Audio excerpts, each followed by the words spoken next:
Ms. Isaac. Honorable Chairman Royce, Ranking Member Ingo, and distinguished members of this committee, I'm honored to be here today. Thank you so much for having a crucial hearing that really is a matter of life or death. I'm not talking to you as an attorney, I'm not talking as a politician, I'm talking about being a human being who's been on the front lines. I've been to Sinjar Mountain. I've met the girls that have been kidnapped and raped by ISIS. And I'm telling you that we need to give them seeds of hope to know that they can live and thrive in their home. I'm here because I promised these people, my friends across the world, that I would be their voices today. Here are their narratives. I'm here today because of a woman I met named Ikhlas. Ikhlas was in Mosul at home at night, and out of nowhere, ISIS came in and said, you have two choices. You either convert to Islam or you pay the jizya. She gave them the money and she said, give me 1 minute because my daughter is in the bathroom taking a shower. I'm just going to get her out. They said, you don't have 1 second. They took a torch. They lit the house, starting from the bathroom where she was taking a shower. Ikhlas picked up her daughter, Rita, and she thought she could take her to the hospital. She had 4-degree burns, but Rita died in her arms. I'm here today because of Joy, an 11-year-old paralyzed kid from the neck down.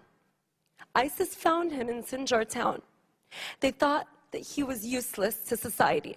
So they picked him up with 190 other paralyzed and elderly people, and they threw him in the borders of Syria. But in the midst of all this darkness, I see that there's light. Light can break through the darkness, and we need to take our role as human beings, push them, and help them to survive and thrive. Let me tell you what happened to Joy. The heroes of today, the Peshmerga army, found him with the other 190, and they rescued them. And today they're living in safety. And the Peshmerga army, who's out there risking their lives, are doing this on a constant basis. They are constantly rescuing the innocent. One of those innocent girls that I met, I don't want to disclose her name for privacy purposes. She's 15 years old. And in one night in Sinjar town, ISIS came in and took her with a group of hundreds of girls into a broken down building. And ISIS came in and they started the trade, trading her off, categorizing these girls as merchandise, depending on whether they were beautiful in their eyes, how old they were, whether they were virgins or not, literally treating them like merchandise. She was sent off, and she was being raped on a constant basis, and she decided to make an escape. She believed that she'd rather die trying. She believed that somebody out there, another human being, would help her if she made an escape. And in one night, she broke out of a window and she started to make a run for it. My brave friend went hours hiking on the top of the Sinjar mountain, but ISIS came back for her and took her back. When she went to that house, they starved her, they beat her, and again, she said, I'd rather die trying. ISIS forgot to fix the window they broke, and she made a run for it. And this time she made it to the very top. And who was there to stand by her side? The Peshmerga army, the Kurdish regional government, who have already rescued at least 480 girls and children, 30 of which are impregnated. Many of those that have been impregnated by ISIS committed suicide. The others who received the counseling, who received that push of hope, that seed that each of us can provide, started to dream again, started to see a future.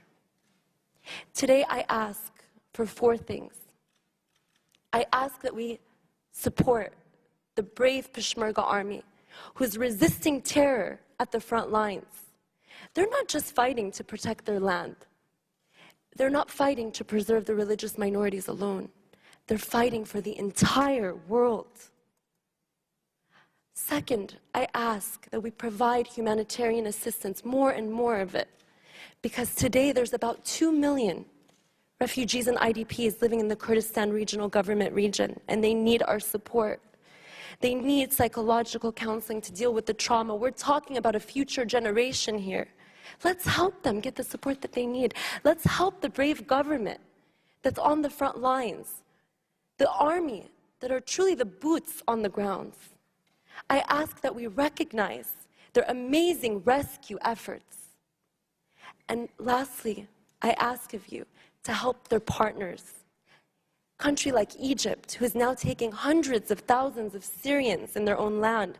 Country like Egypt, when President Sisi had heard that 21 Christians were killed in Libya, acted immediately by deploying those airstrikes. A country like Jordan is taking in hundreds of thousands of IDPs and refugees and also fighting on those front lines. Let's support them, because this is a matter of national security. It's not about them, it's about all of us together. And I have a video, if we have a moment to show. These girls are going to share with us their stories.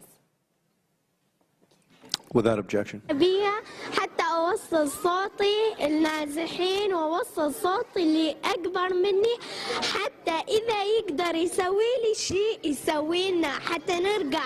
هي أزمة وتنقضي، حتى نرجع ونخلص من هاي الأزمة وتروح إن شاء الله.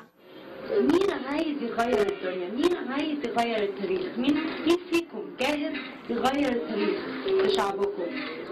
مين جاهز؟ These girls were kidnapped by ISIS. ما كل أحد.